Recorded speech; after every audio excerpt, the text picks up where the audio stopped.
સણધઈ ખાતે હાલમાં આવેલા મિની વાવાઝોડાની અસરથી વાંસદા તાલુકાના સણધઈ ગામમાં ભારે તારાજી થઈ ગઈ છે। તોફાની પવન અને ભારે વરસાદની ગામમાં લગભગ 170 પરિવારના ઘરોને ઝૂંપડા જમીનદોસ્ત થઈ ગયા છે। વાંસદાના સણધઈ ગામમાં વાવાઝોડાની તબાહી બાદ રાહત કામગીરી 170 કુટુંબોને જીવન જરૂરી સહાય કીટ વિતરણ કરાઈ છે। આવા મુશ્કેલ સમયમાં દિવ્યપથ ફાઉન્ડેશન, વિદ્યાદીપ યુનિવર્સિટી અને ભારત વિકાસ પરિષદ, સૂર્યનગરી સુરતના સભ્યો અને દાતાશ્રીઓએ માનવતાની ઉદાર બતાવી સેવા આપી છે।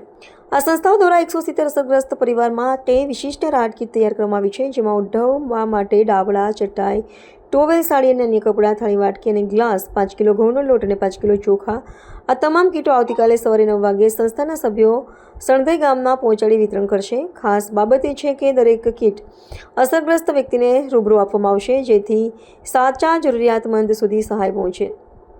વિશેષ રૂપે ઉલ્લેખનીય છે કે છેલ્લા 2 દિવસથી વાંસદાના ડોક્ટર લોચન અને ગામના આગેવાનો ગામમાં જ રહીને અસરગ્રસ્તોની સતત સેવા આપી રહ્યા છે। કીટ વિતરણ દરમિયાન તેઓ પણ સહભાગી રહેશે। મહેશભાઈ પટેલ, દિવ્યપથ ફાઉન્ડેશનના પ્રમુખ। 3 દિવસ પહેલા આપણે સૌ જાણીએ છીએ કે દક્ષિણ ગુજરાતમાં જે મિની વાવાઝોડાના કારણે અનેક ગામ બેઘર અને લોકો બેઘર બન્યા છે, અતિશય નુકસાન થયું છે।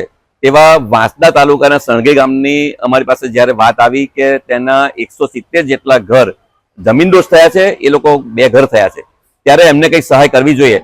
અને એ સહાયના ભાગરૂપે અમે જ્યારે પરમ દિવસે અમારા દાતાઓને અપીલ કરી, અમારા મિત્રોને અપીલ કરી, ત્યારે માત્ર 1.5 દિવસમાં અમે 170 કીટ અત્યારે તૈયાર કરી દીધી છે।